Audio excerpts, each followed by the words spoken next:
Assalamu alaikum wa rahmatullahi wa barakatuh.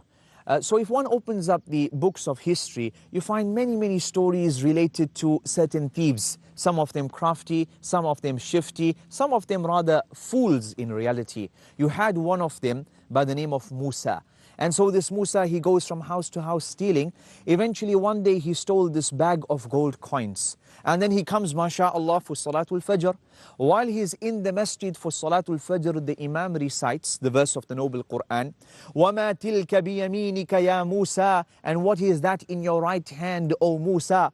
And so the thief, he was completely shocked. He ran out of the masjid screaming that this Imam is a magician. How did he know about the matter? And on his way, he threw away the bag of money. Walhamdulillah. Eventually, it reached its rightful owner, mashallah.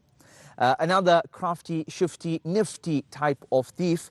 This thief broke into this house and subhanallah, he eventually meets up with the owner of the house and he finds that the owner does not really have too much of belongings.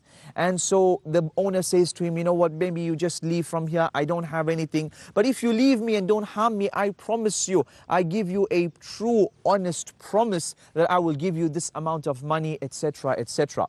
And so the thief, mashallah, he would attend fiqh lessons. So he ponders over the matter and he says, no, that's something that I cannot do. So the owner of the house says, why? He says, because I just pondered over every thief from the time of the Rasul sallallahu alaihi wasallam, and I cannot recall any of them ever giving their victims any credit whatsoever. And I do not want to be burdened on Yawm al-Qiyamah with being the first thief to come with this new bid'ah. Allah musta'an. So I cannot accept this and I have to take, even if it be your clothes, I have to take it and that's what I will steal. Allah musta'an. So those were some stories with regards to these crafty, nifty and sometimes dumb thieves. Allah musta'an.